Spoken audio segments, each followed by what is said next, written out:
Hi friends, welcome back to our channel.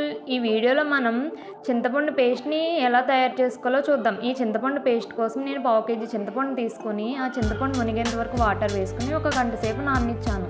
ఆ తర్వాత ఈ చింతపండు పేస్ట్లో ఉన్న పులుసుని మొత్తం ఒక పెనంలోకి సెపరేట్ చేసుకోండి. ఈ చింతపండు పేస్ట్ అనేది మనం ఫ్రిడ్జ్లో పెట్టుకొని స్టోర్ చేసుకుంటే ఒక 6 నెలలు నిల్వ ఉంటుంది. ఇలా పులుసుని ఒక పెనంలోకి సెపరేట్ చేసుకున్న తర్వాత ఇంకా చింతపండులో ఇంకా పులుసు ఉన్నట్లు అనిపిస్తే కొంచెం వాటర్ వేసుకొని ఆ పులుసు మొత్తాన్ని సెపరేట్ చేసుకోండి.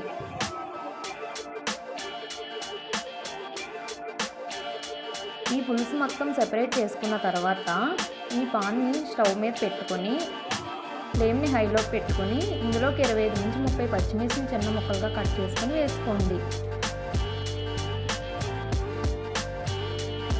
ఇందులోకి కొంచెం ఇంగువని, కొంచెం పసుపుని, కొంచెం సాల్ట్ని కూడా వేసుకోండి. తర్వాత ఒక చిన్న బెల్లం ముక్కని కూడా వేసుకోండి. ఒకవేళ బెల్లం మీకు ఇష్టం లేకపోతే స్కిప్ చేయండి. ఇది రోలింగ్ బాయిలింగ్ అయ్యేంత వరకు హై ఫ్లేమ్లో పెట్టుకొని మరిగించుకోండి. ఆ తర్వాత లో ఫ్లేమ్లో పెట్టుకొని మధ్య మధ్యలో కలుపుతూ ఉండండి, లేదంటే మాడుతుంది. ఈ చింతపండు పులుసు అనేది చక్కగా అయ్యేంత వరకు ఉడికించుకున్న తర్వాత స్టవ్ ఆఫ్ చేసుకొని చల్లారిన తర్వాత ఎయిర్ టైట్ కంటైనర్లో స్టోర్ చేసుకొని ఫ్రిడ్జ్లో పెట్టుకోండి. ఇది 6 నెలల వరకు నిల్వ ఉంటుంది. ఈ వీడియో మీకు నచ్చినట్లయితే లైక్ చేయండి, షేర్ చేయండి.